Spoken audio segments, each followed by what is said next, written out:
Hello everyone, I am Alok Sharma, Science teacher of New Saint Stephen Public School, Unit 3rd Agra, and my today's topic is from 11th class Biology, Morphology of Flowering Plant. Students, in this unit, we will study about the morphology of plants. What is the morphology? External features of the plant. And you know very well that in the plant kingdom, the plants are divided into various categories like angiosperms and gymnosperms, flowering bearing plants and non-flower bearing plants. And gymnosperms also has various kinds of varieties of plants, and angiosperms also has a various kinds of varieties of plants. And in our earth there is a various kinds of geographical conditions, and according to their geographical conditions the plant acquire a various kinds of modifications in their body, in their parts like leaves, fruits, stems and roots. So what kinds of modifications acquired by the various geographical plants? So we in this chapter we will study about these things. So let's start. What is morphology of the flowering plant? Morphology means the study, the science which deals the study of external features of the particular plant and animal is also called as morphology. Then the morphology is word used for the study of external features. So now the unit name is morphology of flowering plant, यानी कि study of external features of flowering plant. So what kinds of parts of the plant? Root, stem, leaf, flower, fruit, seed. So you know very well where are these parts present in the plants. So this is the overview of the plant, and the plants arises from their roots, and roots are also divided into two categories: primary roots and secondary roots. This is called root system. And shoot system. Shoot system contain leaf, fruit, flower, stem, nodes, internodes and buds. So these all the components makes a whole plant. So let's start. The parts of plant's body. Students, अब इसमें हम देख सकते हैं कि जो भी plant है वो उस पर दो टाइप का सिस्टम ज़रूर रहेगा, रूट सिस्टम और शूट सिस्टम। यानी कि शूट्स में हम देखते हैं यहाँ पे, यानी कि ये इसमें स्टेम्स हैं, ब्रांचेस हैं, लीव्स है। It contain various parts of the plants, यानी कि मोस्टली जो प्लांट्स का जो पार्ट है वो ये प्लांट ही बियर करेंगे, यानी कि शूट सिस्टम बियर करेगा। और रूट्स में जो हमें जो पार्ट नहीं दिख रहा है प्लांट का वो बियर करेगा। इसका मतलब क्या हो गया कि ये जो रूट सिस्टम है वो अंडरग्राउंड रहेगा, यानी कि अर्थ के, जिसमें रूट्स होंगी हमारी जो रूट सिस्टम है। तो इसमें दो टाइप्स की रूट्स मैंने अभी बताई। इसमें जो रूट सिस्टम है इसमें ये प्राइमरी रूट्स और सेकेंडरी रूट्स में कन्वर्ट होगा। और ऊपर जो शूट सिस्टम है इसमें आपका पूरा प्लांट आएगा, जिसके अंदर फ्लावर भी होगा, बड भी होगी, इंटरनोड भी होगा, स्टेम भी होगी और फ्लावर भी होगा। यानी कि ये दोनों सिस्टम मिलकर एक पूरे प्लांट का बोल सकते हैं ऑरिजिन करते हैं या निर्माण करते हैं। अगर हम बात करें रूट की, तो रूट्स का मेनली वर्क क्या है? न्यूट्रिशन प्रोवाइड कराना और ग्रोथ प्रोवाइड कराना। उसके बाद अब बात करते हैं इसमें कि जो एक्सटर्नल जो पार्ट हैं प्लांट्स के, जैसे इसमें फ्लावर है, तो flower is the reproductive organ of the plant. Then reproductive organ which is responsible for the reproduction and syngamy. Now अब हम इसमें देखेंगे कि किस तरीके से रूट्स को मॉडिफाइड किया है प्लांट्स ने अपने में, और किन किन तरीके से रूट्स को हमने डिवाइड किया है इसमें। तो plants of roots and their function, इसमें हम देख सकते हैं कि एक जो मेन पार्ट है रूट का, जिसको हम बोलते हैं प्राइमरी रूट। यानी कि किसी भी प्लांट के स्टूडेंट रूट्स को हम तीन पार्ट में या तीन जोन में डिवाइड करते हैं। Zone of maturation, zone of इसमें हम देख सकते हैं कि जोन ऑफ मैचुरेशन है, जोन ऑफ एलोंगेशन है और मेरिस्टेमेटिक जोन है। यानी कि तीन टाइप में हमारी ये जो पूरी जो रूट्स हैं इनको हमने डिवाइड किया हुआ है। तो हम इसमें हर जोन का इसमें अलग अलग काम है। तो सबसे पहले हम इसका स्ट्रक्चर देख लेते हैं कि एक्चुअल में ये स्ट्रक्चर है क्या। यानी कि किसी भी प्लांट की जो रूट होती है उसका सबसे एक जो थिक वाला जो पार्ट होता है उसको हम प्राइमरी रूट्स बोलते हैं। जैसे इसमें देख सकते हैं कि एकदम से जो सीधा जो पार्ट है ये प्राइमरी रूट है और इसके साथ में काफ़ी सारी ब्रांचेस इससे खुद निकल रही हैं, यानी कि प्राइमरी रूट से भी जो अदर रूट्स निकल रही हैं वो सेकेंडरी रूट्स कहला सकती हैं या लेटरल रूट्स बोल सकते हैं इनको हम। और इन्हीं लेटरल रूट्स के साथ में हम देख सकते हैं कि इसमें से छोटे छोटे हेयर्स भी रिलीज़ हो रहे हैं, यानी कि इनको हम रूट हेयर्स बोलते हैं।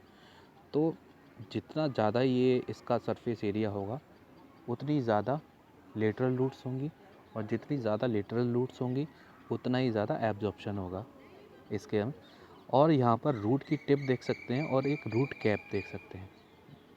तो ओवरऑल देखा जाए तो ये जो रूट का स्ट्रक्चर है वो 3 जोन में हमने डिवाइड किया है इसमें, कि zone of maturation, zone of elongation and zone of meristematic zone.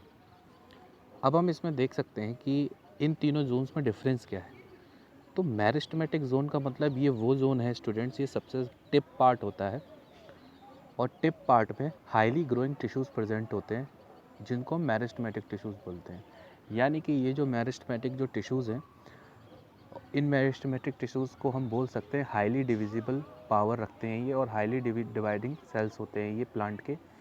तो ये जितना ज़्यादा डिवाइड करेंगे रूट्स उतना ही ज़्यादा बढ़ेंगे, यानी कि प्लांट्स के टिप वाले पार्ट पे मोस्टली टॉप पोर्शन पे ही ये प्रेजेंट होते हैं, जैसे रूट्स की टिप पर और शूट्स की टिप पर। यानी कि प्लांट जहाँ से ऊपर की तरफ से आगे बढ़ेगा, जितना बड़ा होगा वो रिस्पॉन्सिबल टिप टिप वाला पार्ट होगा, यानी कि टिप पे जितनी मेरिस्टेमेटिक एक्टिविटी होगी उतना ही ज़्यादा एलोंगेशन होगा प्लांट का। और ऐसे ही रूट्स की टिप पर अगर प्रॉपर्टी पे अगर हम मेरिस्टेमेटिक टिश्यूज रहेंगे तो वहाँ पर रूट का एलोंगेशन रहेगा, इसीलिए इसको हम मेरिस्टेमेटिक जोन बोलते हैं। और यही जोन डिवाइड करता है, और यहाँ से जितना ज़्यादा डिवाइड करेगा उतना ही ज़्यादा ये एक्टिविटी होगी, और मेरिस्टेमेटिक टिश्यूज जोन जो है उतना ही ज़्यादा रूट्स को बढ़ाएगा। तो जोन ऑफ एलोंगेशन ये वो एरिया है जहाँ से एलोंगेट होना स्टार्ट करता है, तो यानी मेरिस्टेमेटिक एक्टिविटी आगे होती है और जोन ऑफ एलोंगेशन पीछे से होता हुआ चलता है। देन जोन ऑफ मैचुरेशन, जो पीछे से होते होते ये जो रूट्स जो है काफ़ी थिक हो जाती हैं, ये रेस्ट ऑफ द पार्ट हम बोल सकते हैं इसको जोन ऑफ मैचुरेशन, यानी कि जो रूट मैच्योर हो जाती है। अब उसके बाद हम देखेंगे कि रूट्स बेसिकली दो टाइप की होती हैं किसी भी प्लांट में, टैप रूट या फाइब्रस रूट। यानी कि अब इसमें टैप रूट और फाइब्रस रूट्स ये दोनों ड्राइव कहाँ से रहती हैं।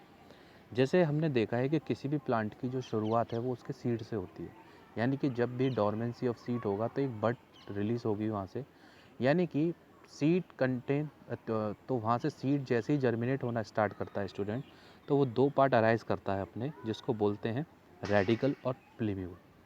यानी कि जिस तरह से ह्यूमन बींग्स में हम बात कर सकते हैं कि जो जर्म्स लेयर्स होती हैं वो रिस्पॉन्सिबल होती हैं डिफरेंट टाइप्स के बॉडी फॉर्मेशन के लिए, इसी तरीके से सीड जब जर्मिनेट होता है तो उसके अंदर से दो टाइप के पार्ट रिलीज होते हैं जिसको हम प्लीम्यूल और रेडिकल बोलते हैं। तो रेडिकल वाले पार्ट से फ्यूचर रूट्स डेवलप होती हैं और प्लीम्यूल वाले पार्ट से फ्यूचर स्टेम्स और लीफ। यानी कि बोल सकते हैं कि सब जब सीड जर्मिनेट करता है तो सीड जो है जर्मिनेट करने के बाद में वो दो पार्ट में डिवाइड हो जाता है, रेडिकल एंड प्लीम्यूल। तो रेडिकल वाला पार्ट आगे चल के प्लांट की रूट्स बन जाता है, और प्लीम्यूल वाला जो पार्ट है प्लांट्स की स्टेम, लीव्स वगैरह, फ्लॉस वगैरह का फॉर्मेशन करता है। तो इसका मतलब क्या हो गया कि ये जो रेडिकल है वो टैप रूट्स, यानी कि अब हमने इसमें देखा कि जो रूट्स हैं वो दो टाइप की हैं, यानी कि types of roots, tap root और फाइब्रस रूट।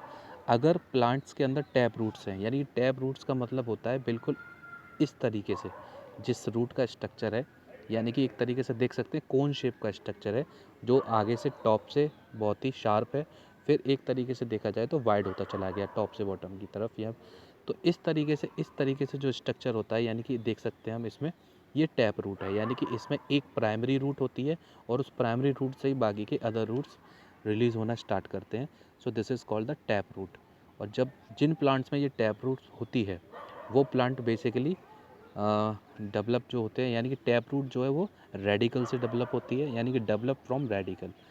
यानी कि अगर सीड के रेडिकल वाले पार्ट से जो रूट डेवलप हो रही है वो टैप रूट फॉर्म करेगी, वर्टिकली ग्रो करेगी, वर्टिकल चलती चली जाएगी ये।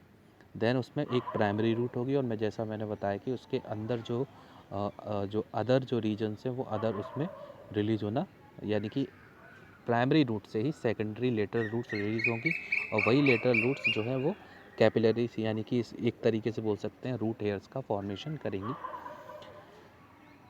सेकेंडरी रूट से, और रूट हेयर्स को हम टर्सरी रूट्स भी बोल सकते हैं। Roots are in acropetal session. Acropetal session का मतलब होता है कि ऊपर से पुरानी होती चली जाती है और नीचे से नई होती चली जाती है रूट। अगर हम इस टैप रूट का अगर देखें तो इसमें सबसे ऊपर वाला जो पार्ट है इस रूट का ये पुराना होगा, जबकि इसका जो सबसे आगे वाला जो रीजन है यानी कि जो मेरिस्टेमेटिक एक्टिविटी जहाँ पर ज़्यादा हो रही है वहाँ पर ये जो सिस्टम है यहाँ पर नया होगा, यानी कि यहाँ न्यू सेल्स फॉर्म हो रहे होंगे। तो इसीलिए ये एक्रोपेटल मैनर कहलाता है कि पीछे से जो ओल्ड होता चला जाए और आगे से न्यू, इसीलिए इसको बोल सकते हैं old at base and young at top, यानी कि बेस से ओल्ड और टॉप से यंग। तो मोस्टली जितने भी डाइकॉट प्लांट्स होते हैं वो इस टाइप का फॉर्मेशन रखते हैं, यानी कि डाइकॉट प्लांट का मतलब प्लांट्स को हमने दो पार्ट में डिवाइड किया है सीड के अकॉर्डिंग। कुछ जो पार्ट हैं, कुछ प्लांट हैं जो डाइकॉट सीड से प्रोड्यूस होते हैं, कुछ मोनोकॉट से होते हैं। अब डाइकॉट सीड का मतलब जो जिनके सीड दो पार्ट में ईजिली डिवाइड हो जाएं, जैसे हम देख सकते हैं कि मेज़ है, ग्रैम है, यानी कि मक्के का दाना हो गया, चने का दाना, या चने को अगर हम देखें तो खुल जाता है, वो दो पार्ट में डिवाइड हो जाता है, दो प्लीम्यूल्स बन जाते हैं उसके, यानी कि दो कॉटिलीडन्स में डिवाइड हो जाता है उसका। जब दो कॉटिलीडन्स में डिवाइड हो जाएंगे तो वो डाइकॉट है। और कुछ प्लांट्स ऐसे होते हैं जो सिंगल कॉटिलीडन्स होते हैं, यानी कि जो सिंगल, उनको हम बोल सकते हैं मोनोकॉट। तो टैप रूट्स की अगर सिस्टम की बात करें तो टैप रूट किस में होंगी, जो मोस्टली रेडिकल वाले पार्ट से डराइव रहेंगे प्लांट्स, उनकी जो रूट्स हैं वो सीधे वर्टिकल मैनर में ग्रो करेंगी। उसके बाद उसमें प्राइमरी रूट, सेकेंडरी रूट और टर्सरी रूट्स, यानी कि रूट्स या लेटरल रूट्स भी होंगे उसके अंदर। उसके बाद हम देखेंगे कि वो एक्रोपेटल मैनर शो करेगा, यानी कि बेस से ओल्ड रहेगा और टॉप से नया रहेगा। और मोस्टली ये जो सिस्टम रहेगा वो डाइकॉट प्लांट में रहेगा। अब बात करते हैं फाइब्रस रूट्स की। देखिए इसमें हमने देखा कि इसमें प्राइमरी रूट थी टैप रूट में और उससे ही सारी रूट्स अराइज हो रही थी, लेकिन यहाँ पर कुछ ऐसा नहीं है। ये फाइब्रस रूट्स जो हैं मोस्टली वो प्लांट्स वियर करते हैं जो मोनोकॉट होते हैं, और मोनोकॉट वाले जो प्लांट हैं उनमें बेसिकली जो रूट सिस्टम होता है वो फाइब्रस रूट सिस्टम होता है, यानी कि फाइबर्स के शेप में देखिए फैला हुआ है। आपको इन दोनों रूट्स में अंतर नज़र आ रहा होगा। टैप रूट जहाँ जो वर्टिकल जा रही है सीधे, और ये डिस्ट्रीब्यूट हो रही है हर डायरेक्शन में। देखा जाए तो अगर स्ट्रेंथ की बात की जाए तो टैप रूट्स वाले जो प्लांट हैं वो ज़्यादा स्ट्रॉन्ग होंगे, वो ईजिली अर्थ से अलग नहीं हो सकते, लेकिन हम फाइब्रस टिश्यू रूट्स वाले प्लांट्स को ईजिली अलग कर सकते हैं। जैसे हमने देखा होगा जो गेहूं की खेती होती है, चने की और चावल की खेती होती है, और चावल की खेती में भी उसके जो प्लांट्स हैं वो इसी तरीके से उसमें फाइब्रस रूट होती है जो हल्का सा प्रेशर डालते ही निकल आती है। तो प्लीम्यूल वाले पार्ट से ये अराइज होती है, इसीलिए ये फाइब्रस रूट्स बन जाती हैं, और ये रेडिकल वाले पार्ट से अराइज होती है, इसीलिए ये रेडिकल यानी कि इसे टैप रूट बन जाती है। इसका मतलब क्या हो गया कि develop from any other part than radical, they have equal size growth of the, यानी कि मैंने बताया कि देखिए ये हर डायरेक्शन में इक्वल साइज में ग्रो करेगी, फाइब्रस रूट रहेगा और मोनोकोट, यानी कि ये ज़्यादातर और वो प्लांट्स रहेंगे इसमें जो मोनोकोट होते हैं, यानी कि जिनके जो सीड्स हैं वो दो कॉटिलीडन्स में डिवाइड नहीं होते, इसलिए हम इसको बोलते हैं मोनोकॉट सिस्टम। और इसमें कोई एक्रोपेटल रीजन नहीं होता, एक्रोपेटल सिस्टम नहीं होता, मतलब ये ऊपर से और बेस से लेकर टॉप तक बिल्कुल एज इट इज़ रहेगी, ना इसमें ओल्डनेस देखने को मिलेगी, ये सिर्फ ग्रो करेगी। यानी कि और ये जो फाइब्रस रूट्स हैं ये सॉइल के अंदर कुछ लिमिटेड एक्सटेंट तक ही ग्रो करती हैं compare than to tap roots. अगर हम इन दोनों की बात करें तो ये जो फाइब्रस रूट्स हैं ये बहुत एक्सटेंट तक थोड़े अंदर जाएंगी, लेकिन टैप रूट्स ये काफ़ी अंदर तक अर्थ के पहुंच जाती हैं, इसीलिए इनको ज़्यादा स्ट्रॉन्ग माना जाता है। तो what is the difference between the tap roots and the fibrous roots? Tap roots arises from the radical part of the seed and fibrous root arises from the plumule part of the seed. Tap root mostly dicot plants contain करेंगे and monocot plants contain fibrous root, and tap root plants also have a acropetal manner, acropetal session. अब roots का जो इसमें work हम इसमें देखते हैं, इसमें क्या क्या फॉर द रेस्पायरेशन है इसमें अगर हम देखेंगे जो रूट्स का जो वर्क है वो क्या रहता है बेसिकली, हम इसमें देख सकते हैं कि प्लांट, कुछ ऐसे प्लांट्स होते हैं जो काफ़ी दलदली एरिया में प्रेजेंट होते हैं। उनके जब दलदल एरिया है तो उसका मतलब ये हो गया कि जो ऑक्सीजन है वो जो वाटर कंटेंट है उसकी वजह से वो ईजिली रेस्पायर नहीं कर पाएंगे, तो वो अपने अंदर मॉडिफिकेशन करते हैं। जैसे हमने देखा है कि ज़्यादातर जो मार्शी एरियाज़ हैं, स्वैम्पी एरियाज़ हैं और सॉल्ट लेक्स हैं, हेलोफाइट्स हैं, यानी कि plants growing in marshy, swampy and salt like areas. Halophyte इसको बोलते हैं। हेलो का मतलब ऐसे इसको बोल सकते हैं ऐसे प्लांट जिसमें सॉल्ट, ऐसी जगह जहाँ पर सॉल्ट का कंसंट्रेशन बहुत ज़्यादा है, यानी कि समुद्र के आसपास का एरिया जिसको हम बोल सकते हैं, जहाँ पर टाइड्स आते हैं, लो टाइड्स एंड हाई टाइड्स आते हैं, तो वहाँ पर हमेशा एक कीचड़ टाइप का रहता है। जैसे मैनग्रूव्स हो गया और सुंदरबन हो गए, हम देख सकते हैं कि ये जो प्लांट हैं ये चौबीसों घंटे पानी से घिरे रहने वाले प्लांट्स होते हैं। तो इनकी रूट्स को ये बेसिकली काफ़ी ज़्यादा वहाँ मॉइस्चर प्रेजेंट होता है और रेस्पायरेशन के लिए प्रॉब्लम आती है। तो वो प्लांट्स ने अपने अंदर एक मॉडिफिकेशन किया जिसको हम उनका वेरिएशन बोल सकते हैं, कि वो सॉइल के थ्रू रेस्पायर नहीं कर सकते थे बिल्कुल, क्योंकि वहाँ पर स्वैम्पी एरिया है और कीचड़ ही कीचड़ है। तो उस तरीके से क्या है कि उन्होंने अपने अंदर न्यूमेटोफोर्स डेवलप किए। ये भी एक रूट का टाइप ही है। तो देखिए हम इसमें फोटोग्राफ में देख सकते हैं ये सॉइल के अंदर से होते हुए बाहर की तरफ आ रहे हैं। तो इनको हम बोल सकते हैं कि inability to respire in solution, वो soil as soil in water lock, यानी जब तक पानी रहता था, पानी हमेशा ही रहेगा, तो उसको रेस्पायर करने में प्लांट को काफ़ी प्रॉब्लम रहेगी, जो कि स्वैम्पी एरियाज़ पे प्रेजेंट है। तो उन्होंने अपने अंदर न्यूमेटोफोर्स को डेवलप किया, और ये न्यूमेटोफोर्स सॉइल से होते हुए, कीचड़ से होते हुए ऊपर की तरफ आते हैं, और ये एटमॉस्फेयर से एयर को लेते हैं और या फिर एब्जॉर्ब करते हैं और फिर प्लांट को पहुंचा देते हैं। तो ये एक तरीके का मॉडिफिकेशन है उन प्लांट्स का। उन्होंने रूट्स में मॉडिफाइड किया, और रूट्स को मॉडिफाइड करने के बाद में खुद को सर्वाइव करने के लिए, खुद की वेराइटीज़ को सर्वाइव करवाने के लिए ये मॉडिफिकेशन या वेरिएशन बोल सकते हैं किया है उन्होंने इन प्लांट्स ने, जो बेसिकली स्वैम्पी एरियाज़ में प्रेजेंट है। These have a special cells called lenticels who respire, यानी कि न्यूमेटोफोर्स के अंदर स्पेशल टाइप के सेल्स प्रेजेंट होंगे जो कि लेंटिकल्स कहलाएंगे। और वो लेंटिकल्स कुछ नहीं होता, एक सिर्फ इसके अंदर सेल्स होते हैं जो एयर गैप जिसके अंदर होता है, और उसी एयर गैप्स के थ्रू होते हुए ये ऑटोमेटिकली रेस्पायर करते हैं। मॉडिफिकेशन ऑफ एडवेंशियस रूट्स, देखिए यहाँ पर भी हम मॉडिफिकेशन देख सकते हैं। सिंपल ट्यूबरस रूट्स, यानी कि जैसे हमने शकरकंदी देखी है, don't have a definite shape, arise from stem and dig into the soil, soil से, स्टेम से अराइज होती है और मिट्टी के अंदर ही मिलती है हमको। ये भी एक मॉडिफिकेशन है प्लांट का। देन फैसिकुलेटेड ट्यूबरलेस रूट, यानी cluster of roots become fleshy, यानी कि जिसकी रूट्स हम खाते हैं। फाउंडेड बेस ऑफ स्टेम, और ऑब्वियसली स्टेम के बेस पे ही प्रेजेंट रहेगी। यानी कि हम ये बोल सकते हैं कि किसी प्लांट के हम रूट्स को खाते हैं, किसी प्लांट्स की हम शूट्स को खाते हैं, और किसी प्लांट्स के हम लीव्स को खाते हैं। ये डिपेंड करता है कि which type of the food storage occurs in the plant, यानी कि उस प्लांट ने अपने अंदर किस तरीके का फूड स्टोरेज कहाँ पर करके रखा हुआ है। जैसे हमने देखा कि आलू है, वो एक मॉडिफाइड स्टेम है, यानी कि अगर हम देखें कि हम क्या खाते हैं, तो वो आलू जो है वो एक स्टेम है, मॉडिफाइड स्टेम है, ट्यूबर है, उसको हम खाते हैं। यानी कि उसने जो अपना जो स्टार्च है वो स्टोर कर रखा है स्टेम के अंदर, इसीलिए हम उसकी स्टेम खाते हैं। जैसे अभी हम देखें कि हम जो है सेब खाते हैं, तो सेब एक फ्रूट है, तो उस प्लांट ने अपना जो स्टार्च और फूड जो स्टोर करके रखा हुआ है फ्रूट के रूप में, इसलिए हम उसे इसलिए उसका फ्रूट खाते हैं। लेकिन अगर आप देखें रेडिश है, कैरेट है, टर्निप है, ये मिट्टी के अंदर पाए जाते हैं, यानी कि ये रूट्स हो गई, ये मॉडिफाइड रूट्स की कैटेगरी के अंदर आ गई। यानी कि इन्होंने अपना जो खाना है, अपना जो स्टोरेज है वो रूट्स में करके रखा है, इसीलिए हम उनकी रूट्स खाते हैं। तो जैसे हमने यहाँ पर देखा कि ये देखिए शुगर बीट है, और यहाँ पर रेडिश का भी एग्जांपल ले सकते हैं। वो सारा जो एग्जांपल है, यानी कि इसकी कैटेगरी में आता है, मॉडिफिकेशन ऑफ रूट्स की कैटेगरी में।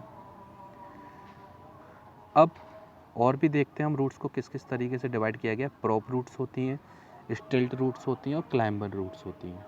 अब इन तीनों रूट्स को हम अलग अलग पढ़ेंगे। प्रॉप रूट्स क्या होती हैं? These roots arise from branches, grow downward, function, provide mechanical support to heavy branches. जैसे स्टूडेंट्स हमने देखा होगा जो बनियन ट्रीज़ होते हैं और जो काफ़ी पुराने जो ट्रीज़ होते हैं जो इस अर्थ पे लगभग 300-400 सालों से हैं या 100-200 सालों से हैं, बहुत ज़्यादा पुराने हैं। जैसे बरगद का पेड़ हो जाता है, पीपल का पेड़ हो जाता है। ये पेड़ ऐसे होते हैं स्टूडेंट्स कि इनमें जो है कंटेंट जो है इसके इनकी जो ब्रांचेस है वो इतनी हैवी हो जाती हैं कि इनका जो मेन स्टेम है उससे भी ज़्यादा बड़ी इनकी ब्रांचेस लगने लग जाती हैं, जो बहुत ही ज़्यादा ओल्ड प्लांट्स होते हैं। तो ऐसे में उनको स्ट्रेंथ प्रोवाइड कराने के लिए उन्हीं की स्टेम से कुछ रूट्स नीचे की तरफ डाउनवर्ड लटकी हुई होती हैं। काफ़ी बार आपने देखा भी होगा, काफ़ी हॉरर मूवीज़ में भी देखा होगा या शोज़ में देखा होगा कि ये जो बहुत ज़्यादा पुराने पेड़ होते हैं उनके जो मेन ब्रांचेस हैं उसके नीचे से काफ़ी सारी जो रूट्स हैं वो डाउनवर्ड लटकी हुई होती हैं, नीचे की तरफ लटकी हुई होती हैं, वो भी काफ़ी ज़्यादा हाईली थिकनेस वाली। तो इस टाइप की जो रूट्स हैं उनको हम प्रॉप रूट्स बोलते हैं और उनका सिर्फ काम यही रहता है, जैसे इसमें हम देख सकते हैं कि उनका सिर्फ काम ये रहता है कि वो उस ब्रांच को जहाँ से वो अराइज हो रही है डाउनवर्ड, उसको मैकेनिकल स्ट्रेंथ प्रोवाइड करा सकें। इसके बाद बात करते हैं stilt root. Stem of such plant are weak, for that roots arises from the stem and grow downward to the soil. यानी कि स्टिल रूट्स ये उन प्लांट्स में प्रेजेंट होती हैं जिनकी जो स्टेम है वो काफ़ी ज़्यादा वीक होते हैं। जैसे अगर हम बात करें कैसे स्टेम्स वीक रहेंगे, जैसे शुगर केन है, गन्ने का पेड़ जो है, गन्ने की जो स्टेम है वो काफ़ी सीधी लंबी चली जाती है, जिससे कि उसको जैसे ही कोई हवा का झोंका होता है या कोई अदर मैकेनिकल डिस्टरबेंस उसको ईजिली तोड़ के रख देता है। इसीलिए उसके ऊपर से कहीं इंटर नोड्स जो होते हैं उस शुगर केन के, वहाँ से ये स्टिल्ट रूट अराइज होती हैं और वो ज़मीन के अंदर जाती है और वहाँ से उसको मैकेनिकल स्ट्रेंथ प्रोवाइड कराती है। Now the third type of the root is climber root. Climber roots क्या होते हैं? Plants like such produce roots from nodes, यानी कि ये नोड्स से प्रोड्यूस होते हैं। These roots attach themselves to any support and continue growing. जैसे हमने देखा हुआ, जैसे कि जितनी भी बेल होती हैं जिसके अंदर जो क्लाइंबिंग का सिस्टम होता है जिन प्लांट्स में, तो वो अपने नोट्स के थ्रू अराइज करती हैं और वो एक दूसरे के सपोर्ट से पढ़ते पढ़ते ये आगे तक जाती हैं, जिससे काफ़ी प्लांट वो बढ़ता हुआ चला जाता है। So these are the types of roots which provide the mechanical strength of the plant. यानी कि अपने अपने जोग्राफिकल कंडीशन के हिसाब से, रिक्वायरमेंट के हिसाब से प्लांट ने खुद को मॉडिफाइड कर रखा है। इसलिए स्टूडेंट्स हम कहते हैं कि प्लांट जो है वो कभी वेरिएशन नहीं करते। देखिए कितने टाइप्स के मैंने वेरिएशन इसमें दिखाए, कितने तरीके से उन्होंने अपने रूट्स में वेरिएशन किया, और किसी ने अपने रूट्स में फूड को स्टोरेज किया, किसी ने अपने रूट्स को फाइब्रस बनाया, किसी ने अपने रूट्स को जिससे हम बोल सकते हैं कि टैप रूट बनाया उन्होंने। अब फाइब्रस रूट और टैप रूट्स का सिस्टम इसलिए बनाया क्योंकि फाइब्रस रूट्स के अंदर रूट शेयर बहुत ज़्यादा होंगे, तो वहाँ एब्जॉर्प्शन बहुत ज़्यादा होगा और वो प्लांट बहुत कम दिन के लिए भी ग्रो करते हैं। इसीलिए उनको ज़्यादा न्यूट्रिएंट भी चाहिए, ज़्यादा वाटर कंटेंट चाहिए, क्योंकि उनको जल्दी ग्रो करना है और जल्दी अपना प्रोडक्ट देना है। जैसे हम गेहूँ की फसल उगाते हैं और चावल की उगाते हैं, तो वो क्या है कि वो 3-4 महीने के अंदर उगाते हैं, फिर उनको काट के फिर अलग कर देते हैं। तो जो सीज़नल जिसको हम बोल सकते हैं, इस टाइप के जो क्रॉपिंग प्रोडक्शन है उनमें जो हम प्लांट्स ग्रो करेंगे वो बेसिकली मोनोकॉट ही होते हैं और उनमें जो रूट का सिस्टम होगा वो फाइब्रस ही होगा, क्योंकि उनको बहुत ज़्यादा न्यूट्रिशन की ज़रूरत है। तो वो अपने रूट्स हेयर को ज़्यादा डेवलप करेंगे, ना कि वो अपनी प्राइमरी सिस्टम को और सेकेंडरी सिस्टम को डेवलप करेंगे। लेकिन टैप रूट वाले जो प्लांट है वो काफ़ी टाइम तक रहते हैं, उनका उनका लाइफ पीरियड बोल सकते हैं कि 40-50 साल से ऊपर जाता है, 20 साल से ऊपर जाता है। तो उनको इतनी ज़रूरत नहीं है कि वाटर कंटेंट उनको डेली चाहिए या वो, लेकिन हालांकि हर प्लांट को न्यूट्रिशन चाहिए। लेकिन compare than to fibrous plant and tap root plants, then fibrous plant has more nutrient required more nutrient content and water. क्यों? क्योंकि उनको जल्दी ग्रो करना है और जल्दी से अपनी फसल देके जल्दी उनको कटना भी है, यानी कि उनको जल्दी हटाना भी होता है फार्मर्स को। इसीलिए ये जो क्रॉपिंग सिस्टम है वो रूट्स का फाइब्रस सिस्टम में इसीलिए इनको फाइबर्स बोला जाता है। ऐसे ही मैकेनिकल सपोर्ट की बात करें तो प्लांट्स ने मॉडिफिकेशन किस में किया है? प्रॉप रूट्स में, स्टिल्ट रूट्स में और क्लाइंबर रूट्स में।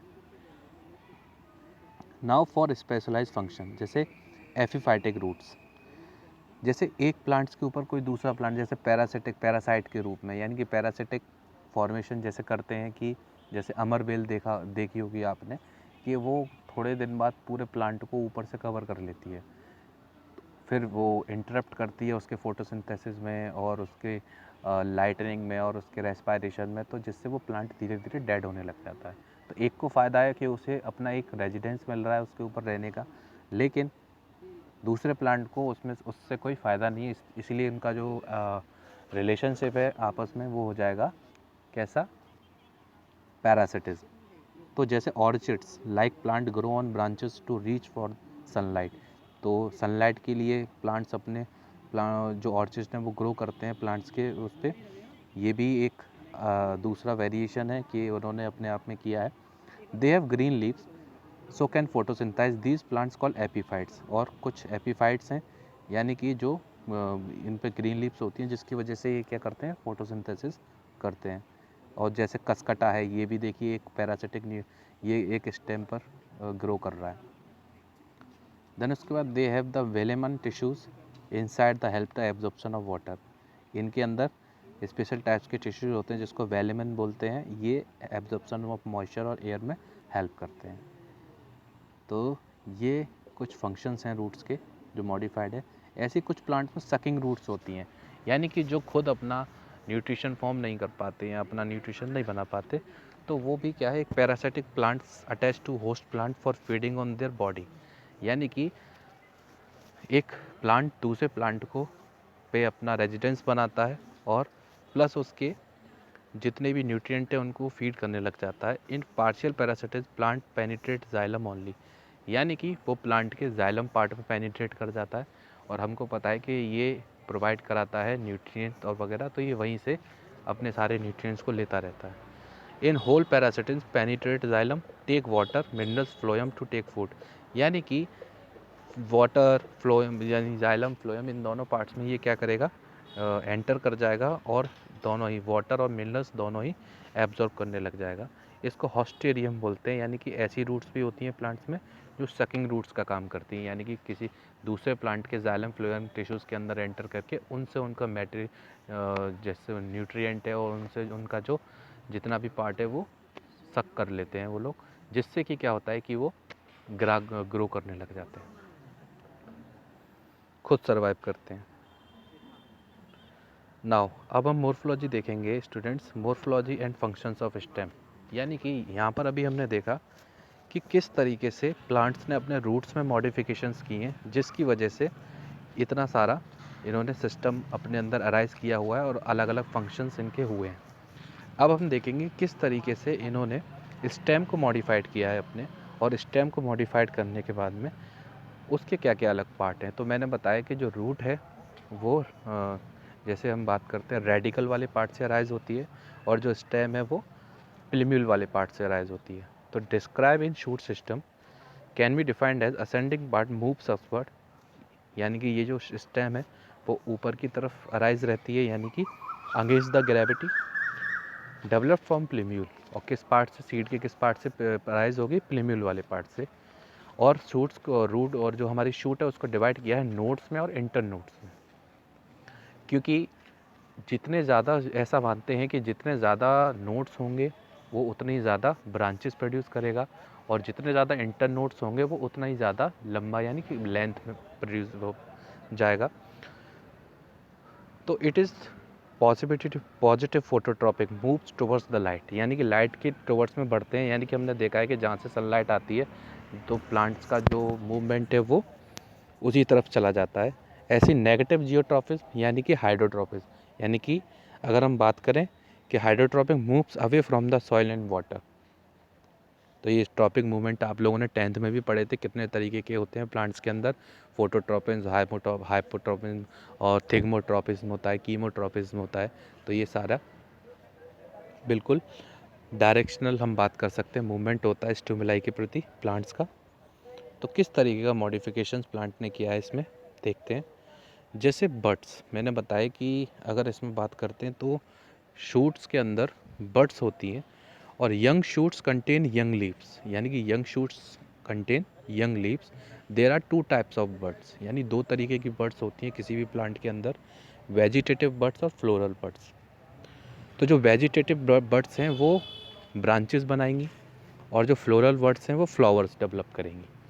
तो जैसे हम देख सकते हैं कि एपिकल एंड टर्मिनल बर्ड यहाँ पर ये ब्रांचेस बना रही हैं जिसके अंदर लीफ भी है। लीफ को स्टेम से जो कनेक्ट करता है पार्ट उसको हम पेटियोल बोलते हैं, और ये पेटियोल और स्टेम के बीच में एक हल्की सी जो ब्लैकिश जो लीफ रिलाइज हो रही है इसको हम एक्सिल, यानी कि इस टाइप इसमें हम बोल सकते हैं इसका जो एक्साइल वाला जो रीजन है ये इतने रीजन बोलते हैं, ये लेटरल बर्ड्स हो जाती हैं, इनको हम लेटरल बर्ड्स बोलते हैं। तो हम देख सकते हैं कि इसमें जो बर्ड हैं, यानी कि जो कली जिसको हम हिंदी में बोलते हैं प्लांट की, वो क्या है, दो पार्ट में डिवाइड करिए, वेजिटेटिव बर्ड्स और फ्लोरल बर्ड्स। तो वेजिटेटिव बर्ड्स डेवलप करेंगी प्लांट्स में ब्रांचेस को, जैसे टहनियाँ हैं जितनी भी। तो हम जैसे देखते हैं कि जैसे मेन जो स्टेम है उसमें जो बर्ड है वो दो तरीके की होगी, वेजिटेटिव और फ्लोरल। वेजिटेटिव जो बर्ड है वो स्टेम, जितनी ज़्यादा वेजिटेटिव बर्ड्स प्रेजेंट होंगी उस प्लांट में उतनी ज़्यादा ब्रांचेस होंगी, और जो फ्लोरल बर्ड्स होंगी उस ब्रांच में उतनी ही ज़्यादा फ्लावर्स होंगे।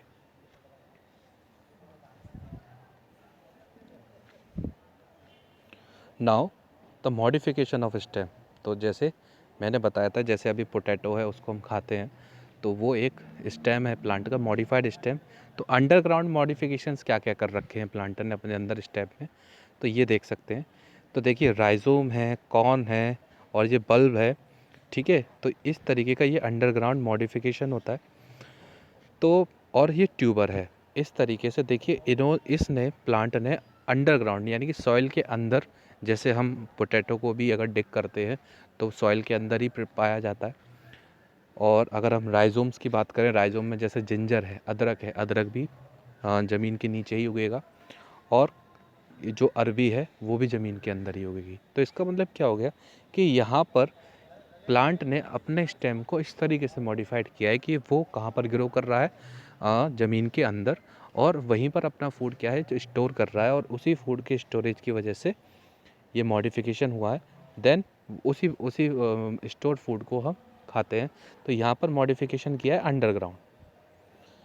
सब एरियल यानी कि ये कुछ मतलब कि इसमें सॉइल का कोई भी रोल नहीं है, फिर भी ये ग्रो करेगा, यानी कि यहाँ पर जो प्लांट है वो स्टेम के साथ में ग्रो करेगा एक साथ, और सॉइल सॉइल पे ना होकर ये वाटर बॉडीज़ पे ज़्यादा प्रेजेंट रहता है। जैसे हम बात करते हैं रनर, स्टोलन और ये ऑफसेट्स। यहाँ पर हम लोग देख रहे हैं कि यहाँ पर एक मेन स्टेम है, और मेन स्टेम से ये सारे प्लांट एक दूसरे से जुड़े हुए हैं। इनको हम बोलते हैं इनकी एडवेंशियस रूट, यानी कि यहाँ से जो छोटी छोटी रूट्स यहाँ से रिलीज़ हो रही हैं इनके इंटरनोड से, ये इनकी एडवेंशियस रूट्स हैं जो एक्स्ट्रा एडवांटेज प्रोड्यूस करती हैं इनको सपोर्ट में। और ऑफसेट है, इसमें भी हम देख सकते हैं कि यहाँ पर भी इनकी रूट्स जो है रिलीज़ हो रही हैं। जैसे हम देख सकते हैं कि वाटर हायासिंथ एक ऐसा वीड है माना जाता है कि जो कभी सॉइल पे ग्रो नहीं करता। सॉइल मोस्टली जहाँ ग्रो करेगा वो करेगा वाटर बॉडीज़ पे। तो ये वाटर बॉडीज़ पे इसलिए ग्रो करता है क्योंकि वहाँ से ये न्यूट्रिएंट लेता रहता है, और वहाँ वाटर वो अच्छा रेस्पिरेशन भी मिलता है इसको, इसीलिए वहाँ पर ये ग्रो करता है। और ये इस अमाउंट में ग्रो करता है कि ये लगभग अगर एक जगह प्रोड्यूस हो जाए तो ये जितनी वाटर बॉडी वहाँ पे प्रेजेंट है वो सबको कवर कर सकता है, इसीलिए इसको हम टेरर ऑफ बंगाल भी बोलते हैं। एक बार ये 12th की बायोलॉजी में इसका जो है कॉन्सेप्ट आता है कि why water hyacinth called as a terror of Bengal. इसीलिए इसको हम टेरर ऑफ बंगाल बोलते हैं क्योंकि इसने एक बार जो बे ऑफ बंगाल है उसको आधा कवर कर लिया था वाटर हाइसिंथ ने, यानी कि ऊपर से सारा कवर कर लिया, जिससे एटमॉस्फेरिक ऑक्सीजन है जो उस वाटर के अंदर एंटर नहीं कर पा रही थी, जिससे जो इकोसिस्टम है एक्वेटिक वो बहुत डिस्टर्ब हो गया। काफ़ी सारी जो फिशेस हैं वो मर गई, और काफ़ी सारा नुकसान होता है इनसे। ये एक तरीके से एक ये वाटर बॉडीज़ पे ये एक पैरासाइट की तरह काम करते हैं, और ये वाटर बॉडीज़ में ही प्रेजेंट होते हैं, और ये मार्शी जो दलदली एरिया हैं वहाँ भी प्रेजेंट रहेंगे। तो यहाँ पर ये देखने को मिला कि केवल एक मेन स्टेम से ये सारा सब कुछ जुड़ा हुआ रहता है इनमें सिस्टम, और वहीं से इनकी लीव्स ग्रो करना स्टार्ट करती हैं। तो ये सब एरियल मॉडिफिकेशन हो गए, वो अंडर रूट मॉडिफिकेशन यानी कि हाँ ज़मीन के अंदर मॉडिफिकेशन हो गया स्टेम का। देन उसके बाद एरियल मॉडिफिकेशन ऑफ स्टेम। अब कुछ प्लांट्स ने अपने स्टेम्स को इस तरीके से मॉडिफाइड किया है, जैसे हम फेलोगेट्स देख सकते हैं, बल्बिल देख सकते हैं, थॉर्न्स देख सकते हैं, कैलोट देख सकते हैं। यानी कि स्टेम का जो टेंड्रिल है, देखिए यहाँ पर देखा होगा कि जो जितनी भी जो वाटरमेलन के प्लांट्स होते हैं, और इसके ये प्लांट नहीं, ये इनके क्लाइंबर्स होते हैं, यानी कि बेल होती है, और इन बेल्स के अंदर टेंड्रिल्स होते हैं, ये स्पायरली कॉल्ड टेंड्रिल्स होते हैं। और इनका जो पर्पस रहता है वो ये रहता है कि ये मैकेनिकल स्ट्रेंथ प्रोवाइड करते हैं, सपोर्ट प्रोवाइड करते हैं। तो ये भी प्लांट की एक मॉडिफाइड स्टेम है, जिसने अपने अकॉर्डिंग मॉडिफाइड किया है प्लांट ने, और ये किसी भी पेड़ को अपना बेस बनाती है, उसी पर ये ग्रो करना स्टार्ट कर देती है, और वहीं पर इसको मैकेनिकल सपोर्ट मिलता है, और वहीं से ये फिर वहीं पर ये अपना सारा वर्क, फोटोसिंथेसिस, फ्रूट फॉर्मेशन जो भी है वो करते हैं वहाँ पे। तो ये एक मॉडिफिकेशन है स्टेम का, टेंड्रिल्स के रूप में। ऐसे ही फिलोकेट्स के रूप में, बल्बिल्स के रूप में, थॉर्न्स के रूप में। और जैसे हमने बताया कि कांटे, कुछ प्लांट्स के अंदर लीव्स ने अपने कांटों को मॉडिफाइड किया है, किसी ने अपने पेड़ के अंदर स्टेम को कांटों के रूप में मॉडिफाइड किया है। यानी कि जिस तरह से हम देख सकते हैं, जो हाईली ग्रेजिंग प्लांट्स होते हैं, जिनको जानवर ईजिली आसानी से खा सकते हैं, उन प्लांट्स ने अपने वेराइटीज़, अपनी स्पीसीज़ को प्रोटेक्ट करने के लिए थॉर्न्स को डेवलप किया, ताकि वो ईजिली ग्रेज ना हो पाएँ और उनका अस्तित्व बचा रहे। यानी कि यहाँ पर हम देख सकते हैं कि डायरेक्टली इनडायरेक्टली जो लड़ाई है वो सिर्फ अपना अस्तित्व बचाने के लिए, क्योंकि हम ये सारे वेरिफिकेशन, मॉडिफिकेशंस और ये सब बात क्यों कर रहे हैं, क्योंकि यहाँ पर भी रूल जो है, कॉन्सेप्ट जो है डार्विन का चल रहा है, चाहे वो प्लांट हो या एनिमल्स हो। वो इसलिए स्टूडेंट्स कि अकॉर्डिंग टू डार्विन, उन्होंने बोला था कि जो ऑर्गेनिज्म अपने आप को मॉडिफाई करते रहेंगे वो सर्वाइव करेंगे, और जो वेरिएशन, मॉडिफिकेशन बंद करेंगे, उनका सर्वाइवल ख़त्म होता चला जाएगा और उनकी स्पीसीज़ भी ख़त्म होती चली जाएगी। इसीलिए जितना ज़्यादा हो सकता है प्लांट्स अपने आप को मॉडिफाई करते रहते हैं, मॉडिफाई करते रहेंगे तो उससे उनका अस्तित्व बचा रहेगा। केवल यही है, ऐसे ही इंसानों में है, ऐसे ही जानवरों में है, कि उनमें जितना मॉडिफिकेशन होता रहेगा, वही वो उतना ही ज़्यादा खुद को सर्वाइवल के चांसेस को बढ़ाते रहेंगे, और उस अर्थ पे उतने ही ज़्यादा अपना लाइफ स्पान इंक्रीज़ करते रहेंगे। तो ये मॉडिफिकेशन हम इसीलिए पढ़ रहे हैं, मोर्फोलॉजी हम इसीलिए पढ़ रहे हैं कि कैसे कोई प्लांट एक स्पेशल जोग्राफिकल एरियाज़ में खुद को ऐसे ढाल लेता है कि वहाँ ग्रो कर जाता है। जैसे हम बात कर सकते हैं कि जो कैक्टस है वो मोस्टली काफ़ी हाई टेम्परेट रीजन्स में मिलता है, जो डेजर्ट रीजन होते हैं वहाँ पर कैक्टस मिलता है। तो वहाँ तो पानी नहीं है, लेकिन वो भी प्लांट फिर भी ग्रो कर रहा है। तो वो उसने अपने अंदर कुछ ऐसे मॉडिफिकेशंस किए हैं कि वो वहाँ पर ग्रो कर सकता है, लेकिन जो नॉर्मल टेम्परेट रीजन के प्लांट है वो वहाँ ग्रो नहीं कर सकते। वो इसलिए ग्रो नहीं कर सकते कि वहाँ से जब भी वो प्लांट रिलीज होगा तो उसे वाटर चाहिए, वाटर के बिना वो मर जाएगा, डेड हो जाएगा। इसलिए केवल स्पेशल टाइप्स के जो मॉडिफिकेशन, वेरिएशंस प्लांट ने अपने अंदर किए, और ये वेरिएशंस इतना ईजिली नहीं आते हैं, लाखों साल लग जाती हैं, हज़ारों साल लग जाती हैं, उसके बाद ही डेवलप होते हैं वेरिएशन। और वेरिएशंस हमेशा पॉजिटिव इफेक्ट लेकर आते हैं। इसीलिए कैक्टस जो है, उस ज़्यादातर देखा होगा कि वो कैक्टस जो की स्पीसीज़ वो कटीली स्पीसीज़ होती है, थॉर्न्स काफ़ी सारे होते हैं उस पर। वो इसीलिए होते हैं कि जो थॉर्न्स है वो उसको एक्स्ट्रा रेस्पिरेशन के लिए अलाउ नहीं करते, यानी कि वो और ज़्यादा यहाँ पर ट्रांसपिरेशन रोक देते हैं, वाटर कंटेंट रोक देते हैं, इसलिए वो ग्रो करता रहता है हमारे रीजन में। तो these are some modification, aerial modification. So aerial modification of stem, sub aerial modification of stem, और अंडरग्राउंड मॉडिफिकेशन ऑफ स्टेम। और हमने देखा कि जो स्टेम है वो बेसिकली दो पार्ट में डिवाइड है, बर्ड और फ्लोरल बर्ड में, वेजिटेटिव बर्ड और फ्लोरल बर्ड्स में हम देख सकते हैं। Now the morphology of leaf, पत्तियाँ, इन्होंने भी मॉडिफाइड किया है। जैसे हम देख सकते हैं कि जब भी हम पालक खाते हैं, तो पालक क्यों खाते हैं, क्योंकि उसका जो फूड कंटेंट है वो उसके लीफ में प्रेजेंट है स्टूडेंट, इसीलिए हम लीफ को खाते हैं। ऐसे ही अगर हम बात करें morphology and functions and parts of plant, तो किस तरीके से लीव्स के अंदर वेरिएशन किया गया है, लीफ ने खुद को वेरीफाई किया हुआ है, उस तरीके से अगर हम देखें तो इसमें जो लीफ है वो अराइज होती है स्टेम से।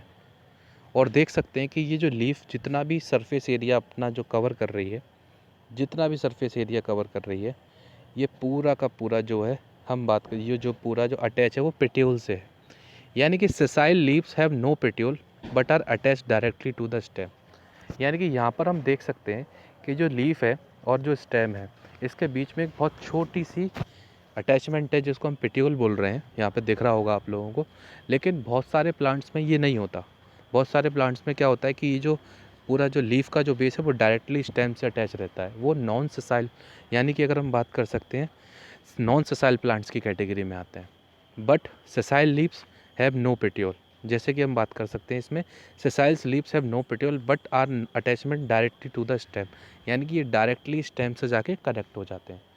तो मोस्टली हम देखने को मिलता है कि जो प्लांट हैं उनमें पेट्यूल ज़रूर होता है। पत्तियों को जब तोड़ते हो तो आप बेस से तोड़ते हो तो उसमें छोटा सा पेट्यूल ज़रूर होगा, बेस होगा, उससे हम जिसको उसको पकड़ते हैं। लेकिन मोस्टली और कुछ प्लांट्स हैं जिसमें ऐसे पत्तियों का ऐसा अरेंजमेंट नहीं होता है। जो बनावट है इसके अंदर, अब इसमें हम देख सकते हैं कि जो एक यहाँ पर लीफ के अंदर काफ़ी सारी लाइनिंग्स दिख रही होंगी आप लोगों को। इनको हम बोलते हैं वेन्स। यानी कि वेन्स का मतलब क्या हो गया कि जो पत्तियों को अंदर ही अंदर पार्शियली डिवाइड कर रही है। तो एक देखिए यहाँ पर एक ये यहाँ पेट्यूल से एक सीधी लाइन जो है वो इसकी बेस तक जा रही है, एंड तक जा रही है। वो जो है इसको बोलते हैं प्राइमरी वेन। यानी कि प्राइमरी वेन का मतलब ये हो गया कि ये प्राइमरी वेन है जो लीफ को दो हाफ पार्ट में डिवाइड कर रही है। देन उस हाफ पार्ट के अंदर भी काफ़ी सारी अलग अलग छोटी छोटी वेन्स हैं, इनको हम सेकेंडरी लेटरल वेन्स बोलते हैं। बिल्कुल उसी तरीके से जैसे हम टैब रूट में देख रहे थे कि एक प्राइमरी रूट थी, उसके बाद लेटरल सेकेंडरी रूट्स थी, देन उसके बाद रूट्स के बाद में हमने अलग अलग पार्ट्स किए तो उसके रूट हेयर्स को कन्वर्ट कर दिया उसके अंदर। और यहाँ पर हम देख सकते हैं कि ये बेस के साथ जितनी भी जो इसका सर्कमफ्रेंस है वो हम लीफ की मार्जिन बोलते हैं। और लीफ का सबसे टॉप वाला जो रीजन है इसको हम बोलेंगे apex. So this is all about the apex. ये वेन वेन सिस्टम है इसका, और ये जो पार्ट है इसको हम लैमिना बोलते हैं। जो लीफ के अंदर का जो ये जो जितना भी आपको अंदर पार्ट दिख रहा है वो लैमिना हो जाता है। सो this is the morphology of function and parts of the leaf. अब हम देखते हैं कि इस लीफ में भी क्या क्या अलग अलग वेरिएशंस किए हैं अलग अलग प्लांट्स ने, और किस तरीके का वेरिएशन एक्वायर किया है। तो basically what is the function of leaf is manufacture food through photosynthesis. यानी कि फूड को मैन्युफैक्चर करते हैं थ्रू द फोटोसिंथेसिस। उसके बाद गैसियस एक्सचेंज करते हैं, रेस्पायरेशन करते हैं, प्रोटेक्ट करते हैं, protect vegetative and floral birds, water transport transpiration करते हैं, और स्टोर फूड यानी कि फूड को स्टोर करने का काम करती है। जिस तरह से मैंने बताया था कि यहाँ पर स्टूडेंट जो लीफ है वो अलग अलग वेन्स में है, यानी कि पहले जो लीफ है वो वेन्स में है, देन वेन्स को सब डिवाइड करके सेकेंडरी वेन्स में यहाँ पर डिवाइड हुई है ये लीफ। यानी कि तो कितने तरीके किस टाइप का वेन्स का सिस्टम रहता है प्लांट्स में, अब हम ये देखेंगे। तो जो वेनेशन है, वेनेशन का मतलब होता है arrangement of veins in the leaf of the plant. यानी प्लांट्स की जो लीफ है उसके अंदर किस तरह का अरेंजमेंट है वेन्स का, उसको हम वेनेशन बोलते हैं। जैसे स्टूडेंट्स इसमें देखा है articulate venation, secondary veins directing towards apex, यानी कि इस तरीके का आर्टिकुलेट वेनेशन रहेगा। इसको क्रॉस वेनेशन बोलेंगे, इसको डाइकोटोमस बोलेंगे, इसको पैरेलल वेनेशन बोलेंगे, जो मोस्टली आपको केले के पत्ते में देखने को मिलता है पर पैरेलल वेनेशन। उसके बाद पाल्मेटेड पाम लाइक वेनेशन होता है, जिस तरीके से पाम का ट्री होता है कोकोनट का जो एक पॉइंट से स्टार की तरह खिला हुआ रहता है, उस तरह एक लॉन्गिट्यूडनल वेनेशन है। ये पिन्नेट वेनेशन है, यानी कि एक के अपोजिट दूसरा उतने ही उसी से निकल रही है। और रेटिकुलेट है, ये जो बिखरी हुई है जो आपको दिखेगा मोस्टली पीपल की पत्तियों में। और ये रोटेट वेनेशन है। इस तरीके से इतने टाइप्स के लीव्स के अंदर वेनेशंस होते हैं, और ये वेनेशंस जो हैं वो एक तरीके से हम बोल सकते हैं कि ये पूरी लीफ को स्ट्रेंथ प्रोवाइड कराते हैं, एक तरीके से पूरी लीफ का ढांचा बनाते हैं, या इसको हम बोल सकते हैं कि वो एक तरीके से पूरी लीफ का फॉर्मेशन करते हैं। इसलिए हम इसको हम वेनेशन बोलते हैं। उसके बाद टाइप्स ऑफ लीफ, यानी कि इसमें हम देख सकते हैं कि टाइप्स ऑफ वेनेशन किस तरीके का है। तो रेटिकुलेट वेनेशन और पैरेलल वेनेशन मैंने अभी बताया आपको। तो देखिए जैसे ये पीपल की पत्ती है, इसमें रेटिकुलेट वेनेशन है, एक इस तरीके से इसमें भी रेटिकुलेट वेनेशन है, यानी कि जिसके अंदर जो वेन्स हैं वो बिल्कुल एक जिसको मैश लाइक स्ट्रक्चर में फॉर्म हो रही हैं। देखिए इसमें जाली टाइप का स्ट्रक्चर है, तो इस तरीके से ये मैश लाइक स्ट्रक्चर में जिन पत्तियों के अंदर वेन्स हैं वो रेटिकुलेट वेनेशन की कैटेगरी में आएंगी।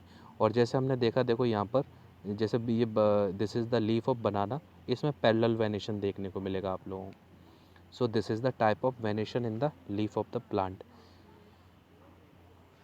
Now there are two types of leaf, simple leaf and compound leaf. एक थर्ड टाइप डी कंपाउंड भी होता है, लेकिन बेसिकली हम दो ही पढ़ते हैं इसमें कि सिंपल लीफ क्या है और कंपाउंड लीफ क्या है स्टूडेंट्स।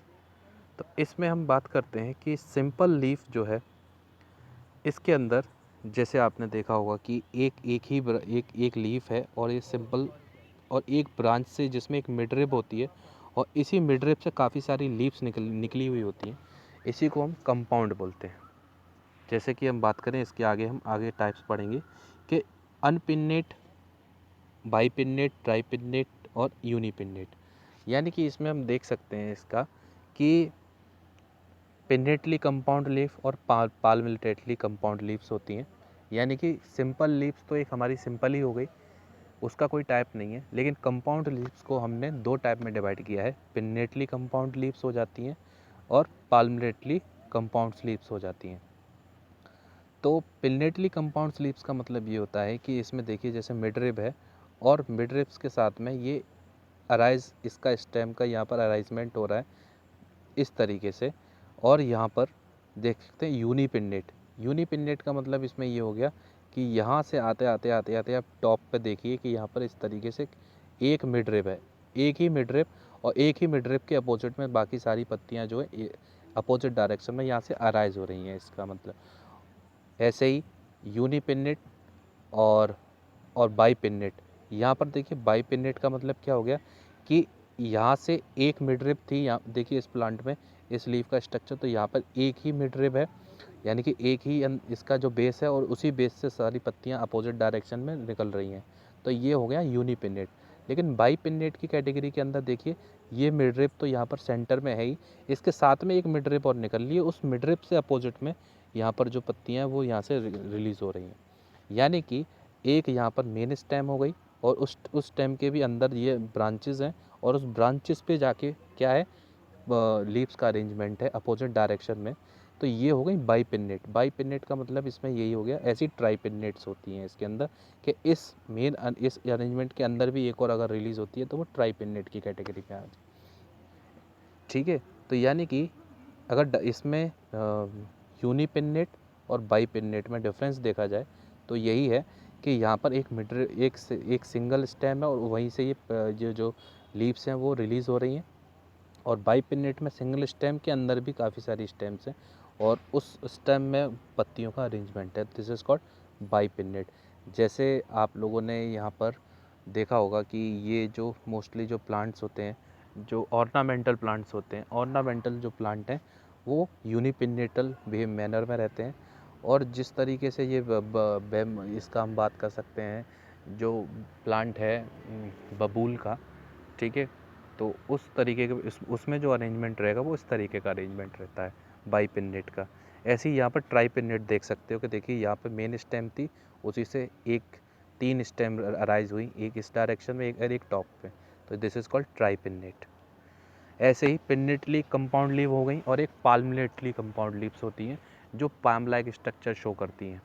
जिस तरीके से पाम का शेप होता है उस तरीके का स्ट्रक्चर होता है, this is called palmately compound leaves.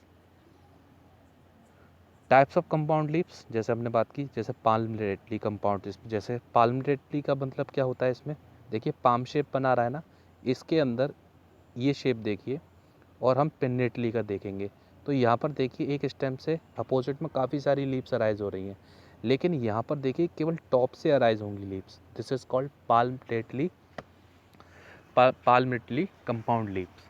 तो जितने भी सिट्रस फ्रूट्स होते हैं, गुलमोहर जैसे देखा होगा आपने प्लांट, ट्राइफोलियम हो गया, कॉटन का पेड़ हो गया, ये सारे इनमें जो पत्तियों का अरेंजमेंट होता है वो पाल्मिनेटली कंपाउंड लीव्स का ही होता है।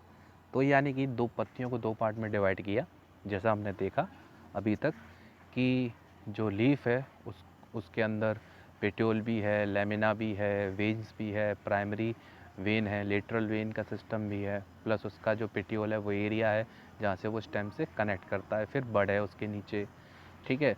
लेकिन लीफ को दो पार्ट में डिवाइड किया, सिंपल लीफ और कंपाउंड लीफ। तो कंपाउंड लीव्स को हमने दो पार्ट में फर्दर डिवाइड किया, पिनलेटली कंपाउंड लीफ और पाल्पिनेटली कंपाउंड लीफ। पिनलेटली को 3-4 पार्ट में डिवाइड किया, यूनिपिन्नेट, बाईपिन्नेट, ट्राईपिन्नेट। ऐसी पाल्पिनेटली को डिवाइड किया हमने एक ही पार्ट में, जो कि सिर्फ क्या है इसमें कि जो अपने टॉप से अराइज होकर पाम शेप ले लेती हैं। जैसे जितने भी हमने कोकोनट के पेड़ देखे हैं वो टॉप से ही उसकी उसकी पत्तियों को देख सकते हैं, बाकी नीचे अपोजिट डायरेक्शन में कोई ब्रांच नहीं रहती। इसी तरीके से देखिए ये जो है हम बात कर सकते हैं पपायबर सोमनीफेरम है, और यहाँ पर ये जो सिट्रस फ्रूट्स की कैटेगरी में, और ये यहाँ पर टॉप से देख सकते हैं कि इसका जो टॉप है वहीं से एक पाम शेप ले रहे हैं, वहीं से पत्तियों का अरेंजमेंट हो रहा है, यानी वहीं से लीव्स अराइज हो रही हैं। This is called palmately compound leaf.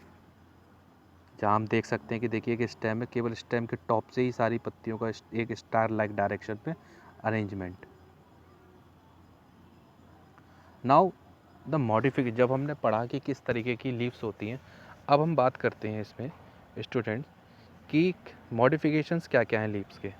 तो लीव्स ने स्पाइंस को जन्म दिया, मैंने बताया जैसे कि कुछ पत्तियां जो होती हैं वो मॉडिफाइड हो गई हैं स्पाइंस में, कुछ टेंड्रिल्स में हो गई हैं जो कि सपोर्ट का काम करती हैं, कुछ हुक्स का काम करती हैं और कुछ फिलोट्स का काम करती हैं। तो ये एक मॉडिफिकेशन है प्लांट्स का जो कि काम आता है इनके सर्वाइवल के लिए, इसीलिए मॉडिफाइड इन्होंने अपनी पत्तियों को किया है।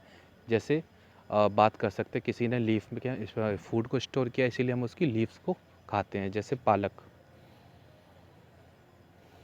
फिलोटैक्सी स्टूडेंट्स, यहाँ पर बात आती है फिलोटैक्सी, और फिलोटैक्सी का मतलब यहाँ पर है arrangement of leaf in the plant. पत्तियों का अरेंजमेंट प्लांट के अंदर कैसा है ये हमको फिलोटैक्सी बताएगा।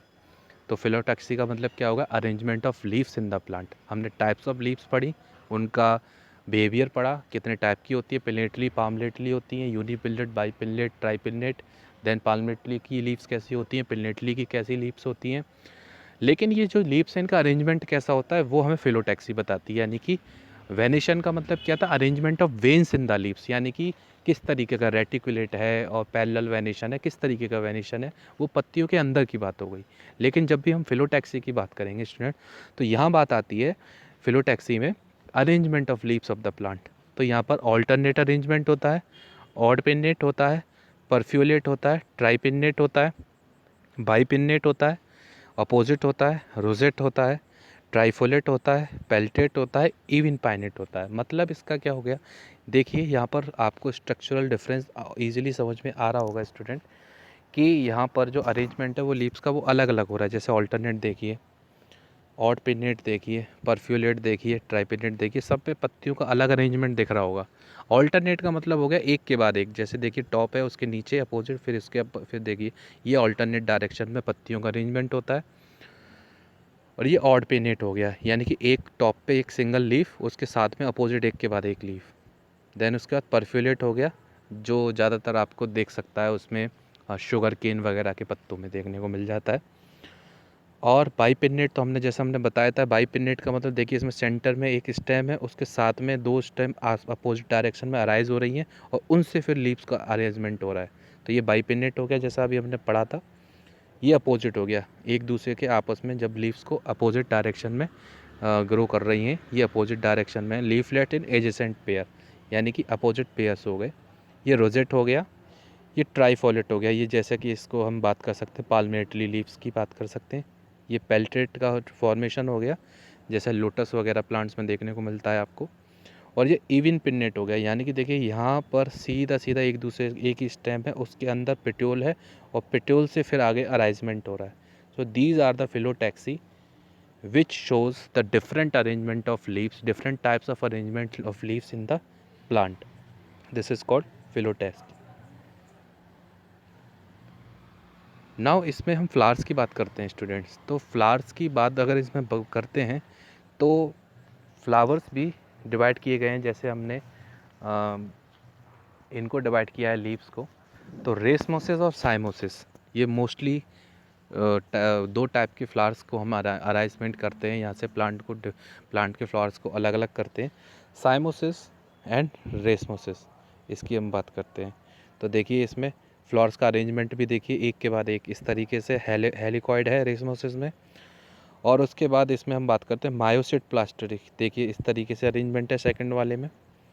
तो यहाँ पर देखिए हम 4 प्लांट देख रहे हैं और चारों प्लांट्स में जो फ्लावर्स का अरेंजमेंट है वो बिल्कुल अलग अलग है इस तरीके से।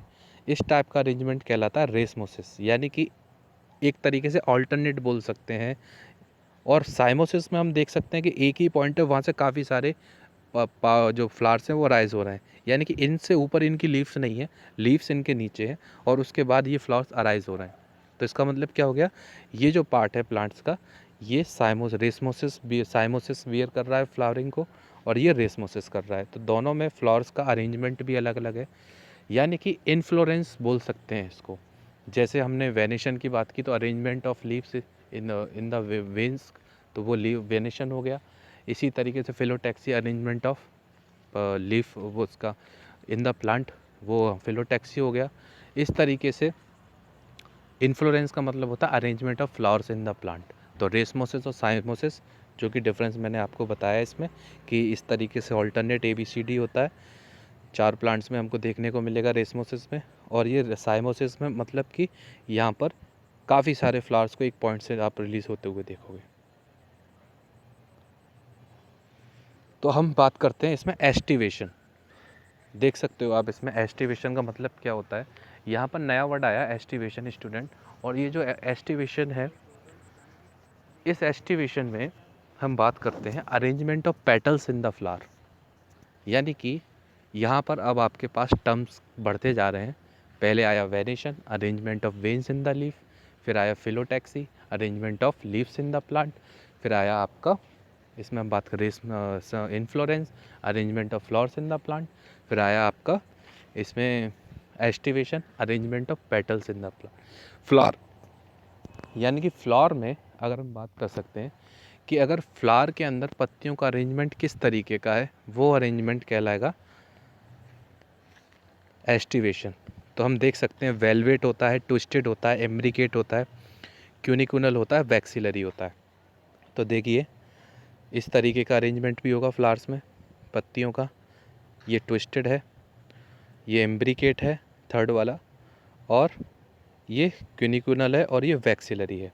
ये ज़्यादातर आपको लिली प्लांट्स में देखने को मिल जाएगा। तो ये कुछ कैरेक्टरिस्टिक्स हैं प्लांट के जो आपको अब पढ़ने हैं इसमें। तो देखिए काफ़ी सारा इंटरेस्टिंग फैक्ट निकल के आ रहा है कि अरेंजमेंट ऑफ लीव्स को क्या बोलेंगे प्लांट में, और पत्तियों को क्या बोलेंगे, रूट्स कितने तरीके की हैं, क्या मॉडिफिकेशंस हैं लीव्स में, इन सब में ये सारा पार्ट इसके अंदर आता है।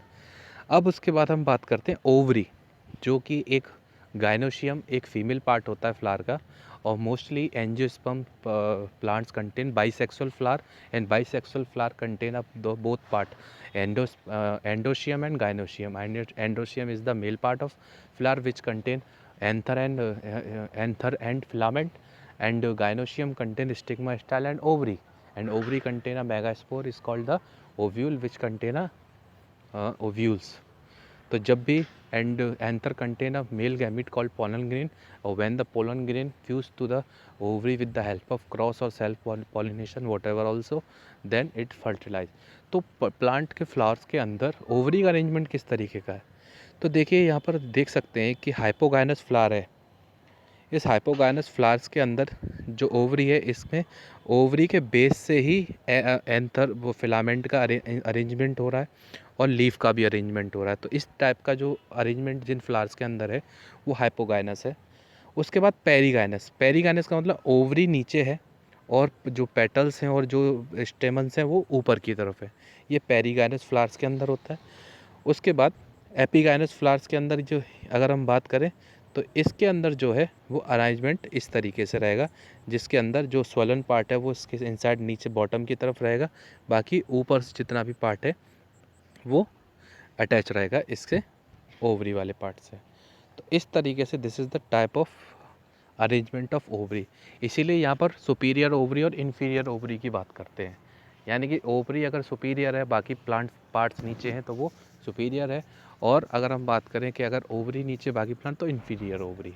इस तरीके से सुपीरियर और इन्फीरियर ओवरी को हम डिवाइड करते हैं। Then gynoecium. और गायनोशियम का जैसे मैंने आपको बताया स्टूडेंट कि गायनोशियम का जो पार्ट है, वो गायनोशियम का अगर इसमें पार्ट देखेंगे तो जो पिस्टल, गायनोशियम को दूसरी भाषा में हम ओवरी जो है, यानी कि female part of the flower is called gynoecium, and another word of gynoecium to represent the female part is called pistil. तो गायनोशियम भी बोल सकते हो, पिस्टल भी बोल सकते हो। And pistil contain the ovules. और ओव्यूल्स का अरेंजमेंट किस तरीके का है ओवरी के अंदर, वो आपको प्लेसेंटेशन बताएगा। यानी कि एक और नया वर्ड आया आपके यहाँ पर ओवरी के अंदर जो ओव्यूल है उसका प्लेसेंटेशन क्या है। अब ओव्यूल, इसको हम एक तरीके से ऐसे समझ सकते हैं स्टूडेंट, जैसे हम जो भी फ्रूट खाते हैं तो हर फ्रूट के अंदर एक सीड होता है, और हर उस सीड के अरेंजमेंट हर फ्रूट के अंदर अलग अलग होती है। जैसे हम बात करते हैं कि जैसे वाटरमेलन है, वाटरमेलन को अगर हम करेंगे नाइफ से कट करेंगे तो उसके अंदर जो सीड्स का अरेंजमेंट है कुछ अलग तरीके का देखने को मिलेगा। और फिर हम टमाटर को कट करेंगे, उसको हम देखेंगे तो उसके सीड्स का अरेंजमेंट उसमें अलग देखने को मिलेगा। और उस पपाया को करेंगे तो उसमें सीड्स का अरेंजमेंट देखने को अलग मिलेगा। तो जो सीड्स हैं वही ओव्यूल्स कहलाते हैं, और ओव्यूल्स कहलाते हैं, और जो फ्रूट है वो ओवरी है। तो ओव्यूल्स जो है ओवरी से कैसे कनेक्ट है, उस अरेंजमेंट को हम बोलते हैं प्लेसेंटेशन। यानी कि arrangement of ovules in the ovary is called placentation. तो हम जो भी फ्रूट्स खाते हैं, ये तो मैंने आप लोगों को बताया ही था, या पढ़ा भी होगा आप लोगों ने, कि जो भी हम फ्रूट्स खाते हैं वो एक फर्टिलाइज प्रोडक्ट होता है, यानी फर्टिलाइज ओवरी होती है। तो जो फर्टिलाइज ओवरी है उसके अंदर जो ओव्यूल यानी कि उसके अंदर जो सीड है उनका अरेंजमेंट किस तरीके का है, क्योंकि अभी यहाँ पर हमने पत्तियों का अरेंजमेंट देखा, और फ्लावर्स के पेटल्स का अरेंजमेंट देखा, लीव्स का अरेंजमेंट, प्लस उसके काफ़ी सारे बिहेवियर्स को देखा, मॉडिफिकेशंस को देखा। यहाँ सब अरेंजमेंट ही पढ़ रहे हैं हम। तो यहाँ पर हम ओव्यूल्स का अरेंजमेंट भी देखेंगे। तो ओव्यूल्स का जो अरेंजमेंट है वो देखिए यहाँ पर किस तरीके का है। देखिए फ्री सेंट्रल है, लैमिनर है, और एक्साइल प्लेसेंटेशन है, मार्जिनल प्लेसेंटेशन है, और पैराइटल प्लेसेंटेशन है। तो जैसे देखा होगा, जैसे इस टाइप का जो एक्साइल है वो आपका टोमेटो में देखने को मिल जाता है प्लेसेंटेशन। तो इस तरीके से हम देख सकते हैं मार्जिनल में मतलब जैसे कि आपने जैसे मटर को अलग किया हो, तो मटर के अंदर जो बीज है वो एक मार्जिन से ही अटैच रहते हैं उसके अंदर। तो जो पूरी मटर है वो ओवरी हो गई, उसके अंदर जो उसके सीड है वो ओव्यूल हो गए, और जो उसका अटैचमेंट है वो उसका प्लेसेंटेशन हो गया। तो उसके अंदर किस टाइप का प्लेसेंटेशन है, मार्जिन। यानी कि देखा होगा जो मटर के जितने भी सीड्स हैं वो मार्जिन से ही अटैच रहते हैं मटर के अंदर, तो वो उसका क्या हो जाएगा, मार्जिनल प्लेसेंटेशन। तो these are the types of placentation, how the ovule attach to the ovary inside. अब हम बात करते हैं सिमेट्री की। तो रेडियल सिमेट्रिकल होता है, डिससिमेट्रिकल होता है, एसिमेट्रिकल होता है, बायलेटरी सिमेट्रिकल होता है। ये दो इतने टाइप की सिमेट्री हैं। ये मैंने आपको बायोलॉजिकल टर्म्स वाले वीडियोस में बताया था कि सिमेट्री का मतलब कि किस टाइप की सिमेट्री है। अगर इजीली कट कर सकते हैं दो इक्वल हाफ में तो बायलेटरी सिमेट्रिकल है, किसी भी डायरेक्शन से इक्वल हाफ में तो हम रेडियली सिमेट्रिकल बोलते हैं। इसी तरीके से जो प्लांट के अंदर फ्लावर्स होते हैं वो या तो डिससिमेट्री होती है उनकी, या कोई सिमेट्री ही नहीं होती, या रेडियली सिमेट्रिकल होते हैं, या बायलेटरी सिमेट्रिकल होते हैं। Now the last part of the plant is fruit. And what is fruit? It is the fertilize product of the ovary. अगर हम बात करें तो फर्टिलाइजेशन के बाद जो पार्ट है वो ओवरी वाला पार्ट है, और this is the fertilized part of the ovary. तो अगर इसमें बात करते हैं तो जो फ्रूट है बेसिकली 3 रीजन में डिवाइड रहता है। जैसे हम मैंगो की बात करें तो मैंगो का अपर वाला जो पार्ट, छिलका जिसको बोलते हैं, वो एक्सोकार्प होता है, जिसके अंदर जो उसका जो अंदर जो सरफेस एरिया बढ़ाता है, जो जिसको हम गूदा बोलते हैं, जिसको हम खाते हैं, वो मीजोकार्प है। और जो उसके अंदर वाला रीजन है वो एंडोकार्प है, यानी पिट भी बोल सकते हैं। और एंडोकार्प के अंदर सीड होता है, और सीड जिसका रहता है वो पिट रहता है। ऐसे ही पोम है, ये भी फ्लैशी पार्ट हो गया। जैसे इसकी हम बात करें तो एप्पल है, इसमें मीज़ोकार्प, एंडोकार्प और एपिकार्प हो गया। तो यानी कि बेसिकली 3 पार्ट होते हैं किसी भी फ्रूट के, एक तो उसका छिलका और उसके अंदर जो हम खाते हैं वो मैटर, देन उसका seed. So this is all about the morphology of different types of plant or different types of parts of plant which contain various types of modification such as leaf, stem, fruits, petals, ovary and so and so. So this is all about of your morphology of flowering plant, students, and the rest of the topic we will discuss in our next lecture. So thank you so much. Stay home and stay safe.